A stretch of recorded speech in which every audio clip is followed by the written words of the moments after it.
ईस्वी से 900 ईस्वी के बीच माया सभ्यता अपने चरम पर थी।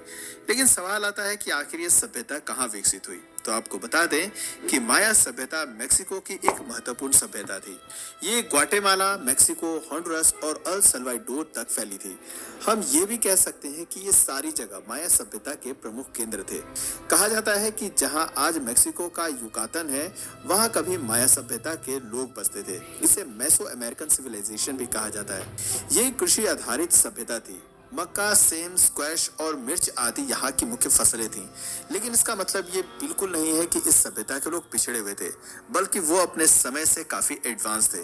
इस सभ्यता के लोग बहुत बुद्धिमान थे। पुरातात्विक सबूतों के हिसाब से माया सभ्यता के लोगों ने 2000 ईसा पूर्व तक कृषि करना सीख लिया था और गांव भी बसा लिए थे। फिर इन लोगों ने 750 ईसा पूर्व तक शहरों की स्थापना शुरू कर दिया। ऐसा माना जाता है कि इस सभ्यता में करीब 40 शहर थे और उनकी आबादी 5000 से लगभग 50,000 तक थी। सब मिलाकर देखा जाए तो माया सभ्यता की कुल जनसंख्या करीब करीब 20 लाख रही होगी। इस सभ्यता के लोग आर्ट्स, मैथमेटिक्स, वास्तुशास्त्र, एस्ट्रोलॉजी और राइटिंग आदि क्षेत्र में काफी एक्सपर्ट थे। यही कारण है कि इसे कलात्मक विकास का स्वर्ण युग भी कहा जाता है।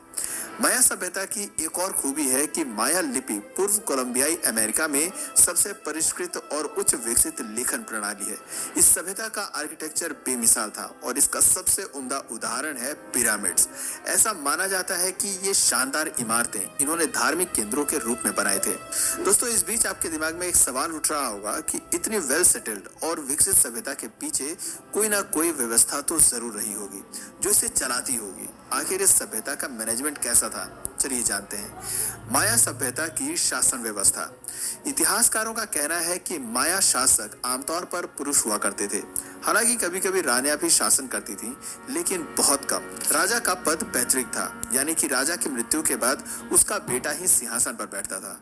कहते हैं कि राजा के सिंहासन पर बैठते समय देवताओं को प्रसन्न करने के लिए मानव बलि भी दी जाती थी।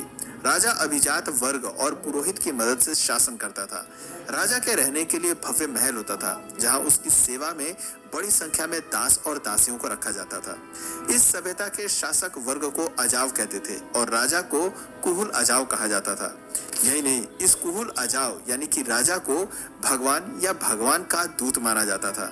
इस दौरान राज्य में होने वाले सभी महत्वपूर्ण अनुष्ठानों को राजा के हाथों से ही कराया जाता था। इस सभ्यता में भी अलग अलग राजवंश थे जो एक दूसरे को हराकर अपने आप को शक्तिशाली साबित करने में लगे रहते थे। इसका उल्लेख खुदाई में मिले एक पत्थर के स्मारक से पता चलता है। ऐसा माना जाता है कि बुद्धिमान और शक्तिशाली होने के साथ साथ यहाँ के लोग काफी क्रूर और निर्दयी भी थे। हर महत्वपूर्ण कार्य से पहले या उस कार्य की जीत की खुशी में ये लोग बलि देते थे।